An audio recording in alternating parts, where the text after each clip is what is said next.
ஈஸ்வரா குருதேவா.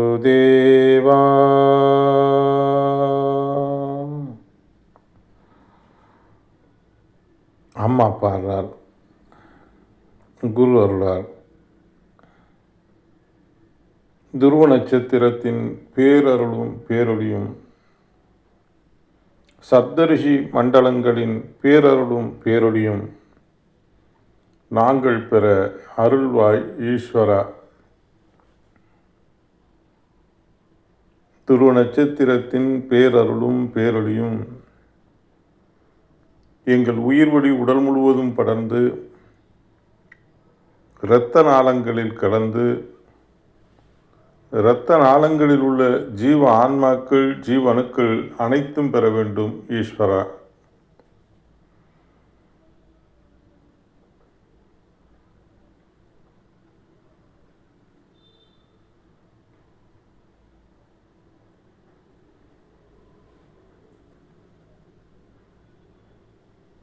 குரு அருளார்.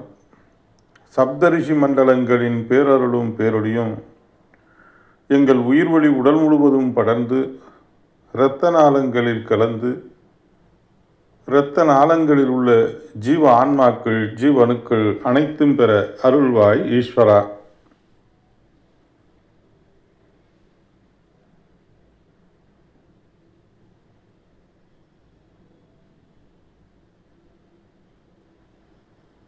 ஓம் ஈஸ்வரா, குருதேவா, கருணை ஸ்வரூபா. இப்பொழுது நாம் பார்க்க இருப்பது உயிரை கடவுள் புத்தகத்திலிருந்து தலைப்பு உயிரை கடவுள். தலைப்பு உயிரை கடவுள். உயிரே கடவுள் உள்ள போலாம். உயிரே கடவுள், உன் உடலை ஆள்பவனும் ஆண்டவனாக இருப்பவனும் உன் உயிர்தான். உடலின் இயக்கத்தின்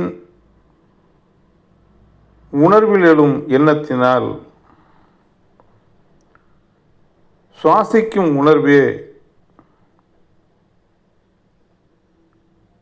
உன் உயிர்.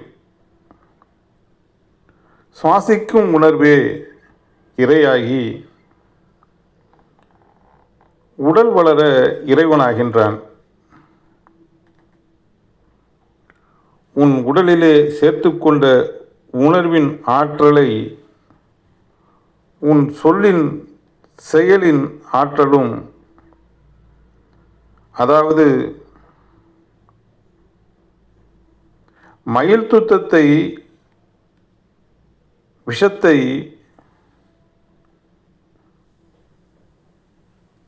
பாஷாணம் கண்களால் பார்க்கின்றாய் என்று வைத்துக்கொள். அதை பார்க்கும்போது அமைதி கொண்டிருக்கிறது, ஒரு தீங்கும் செய்வதில்லை. அதை நீ சாப்பிட்டால் உன் உடலின் இயக்கமே மாறுபட்டு குமட்டலும் வாந்தியும் வரச் செய்கின்றது. உடலை சோர்வடையச் செய்கின்றது. இறந்து விடுவோமோ என்ற எண்ணம் தோன்றுகிறது. இதை போன்றே மிளகாயை பார்க்க அமைதியாக தெரிகின்றது. சாப்பிட்டாலோ ஆ என்று அலறச் செய்கின்றது. காரத்தை தணிக்க எண்ணம் தோன்றுகிறது. நீரை தேடிச் சென்று குடிக்கச் செய்கின்றது. சுவையான இனிப்பை சாப்பிட்டாலோ மனது மகிழ்ச்சி அடைகிறது. ஆனால் இனிப்பு அதிகமாகிவிட்டாலோ அதை தணிக்க எண்ணம் தோன்றுகிறது. நீரை தேடிச் சென்று குடிக்கச் செய்கின்றது. இதை போன்றே நீ சுவாசிக்கும் உணர்வின் செயலே தெய்வமாகின்றது. நீ சுவாசிக்கும் உணர்வின் செயலே தெய்வமாகின்றது. தெய்வ செயலாக அமைகின்றது. ஆகவே நீ வாழ்க்கையில் பற்பல குணங்கள் கொண்ட மனிதர்களிடம் தொடர்பு கொள்ளும் சந்தர்ப்பம் ஏற்படுகின்றது. அச்சமயம் எதிர்பாராது ஒரு முரடனிடம் வாக்குவாதங்கள் முற்றுகின்றது என்று வைத்துக்கொள். நீ உனக்குள்ள வலுவை மனதில் வைத்து உன்னை அழித்து விடுகின்றேன் பார் என்று முரடனை பார்த்து சொல்லுகின்றாய். உன் சொல்லில் வெளிப்படும் உணர்வுகள் முரடனின் செவிகளில் ஒலித்து அவன் உடலின் உணர்வுகள் உந்தப்பட்டு உன்னை அழித்துவிடும் எண்ணம் அவனுக்கு அதிகம் உருவெறுகின்றது. இந்த சந்தர்ப்பத்தில் நீ சுவாசிக்கும் உணர்வுகள் உன் இரத்தத்தில் கலந்து முரடனை அழித்துவிடும் எண்ணம் உணர்த்தி கொண்டே இருக்கும். முரட்டுத்தனமாக உணர்வுகள் உன் உடலில் சேர்ந்து கொண்டே வினையாக விளைந்து உன் உடலில் ஆத்மாவாக சேர்த்து கொண்ட வினைகள் அணு சிசுக்களாக உருவெற்று சேர்த்து கொண்ட வினைகள் அணு சிசுக்களாக உருவெற்று விடுகின்றன. உன் உடலை விட்டு உயிர் வெளியே செல்லும்போது உயிரின் ஈர்ப்பில் வளர்ச்சி பெற்ற உன் உணர்வின் வினைகள் மறுபிறவியில் மற்ற ஒன்றை கொன்று புசிக்கும் மிருக உருவமாக உடலை பெற்றுவிடும் என்று உணர்வாகவும் காட்சியாகவும் உணர்த்தினார். இதையெல்லாம்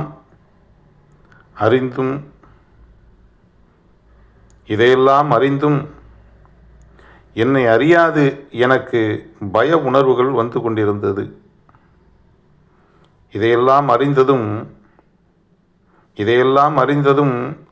என்னை அறியாது எனக்கு பய உணர்வுகள் வந்து கொண்டிருந்தது.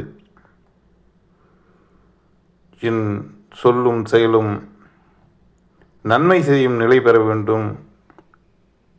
என் சொல்லும் செயலும் நன்மை செய்யும் நிலை பெற வேண்டும். என்னை அறியாது என் சொல்லும் செயலும் பிறருக்கு தீங்கு செய்யாது காக்க வேண்டும்.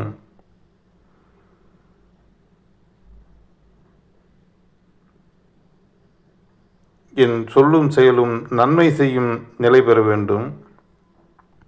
என்னை அறியாது என் சொல்லும் செயலும் பிறருக்கு தீங்கு செய்யாது காக்க வேண்டும் என்று குருதேவரிடம் வேண்டினேன். அவர் பலமாக சிரித்துவிட்டு, உயிரே கடவுள், அவன் வீற்றிருக்கும் ஆலயம் உன் உடல், அதில் அசுத்தம் சேராது காக்க வேண்டியது உன் மனம். உன்னை அறியாது அசுத்தப்படுத்துவதை சுத்தம் செய்வது உன் பொறுப்பு என்று கூறிவிட்டு, இந்த பூமியில் மனிதர்களாக வாழ்ந்து வாழ்க்கையில் தன்னுள் சேர்த்த தீய வினைகளை மாய்த்து மகரிஷிகளாகி உயிருடன் உணர்வுகள் ஒளியின் ஒளியாய் ஒன்றி ஒளியின் உருவமாய் ஒளிர்ந்து விண்ணில் சப்தரிஷி மண்டலங்களாக திகழ்ந்து கொண்டு அதனின்று வெளிப்படும் உணர்வின் ஆற்றலை கொண்டு மகரிஷிகள் வெளிப்படுத்தும் உணர்வின் ஒளி அலைகளை உனக்குள் சேர்த்து உன்னை அறியாது உன்னில் சேர்ந்த தீய உணர்வுகளை மாய்த்து உன் எண்ணம் சொல் செயல் புனிதம் பெறும். இதுவே உனக்குள் உயிராய் விட்டிருந்து உன்னை ஆண்டு கொண்டிருக்கும் ஆண்டவனுக்கு நீ செய்யும் பணியாகும்.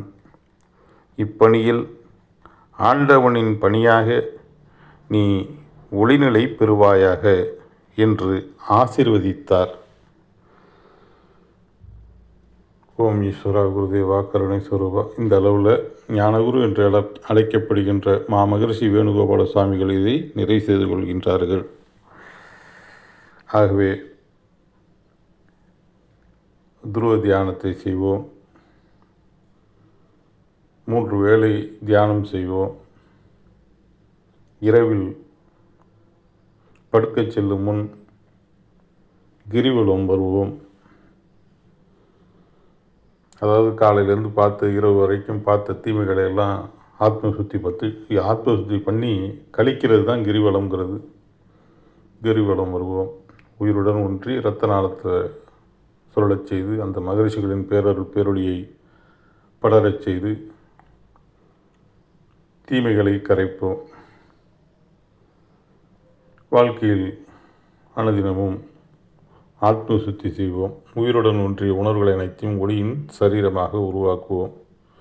குருவின் அருளாசி நமக்கு எப்பொழுதும் உற்றதுணையாகவும் உறுதுணையாக இருக்க பிரார்த்திப்போம். இந்த அளவில் இதை நிறைவு செய்து கொள்ளலாம். ஓம் ஈஸ்வரா குருதேவா. குருவே சரணம், குருவே துணை.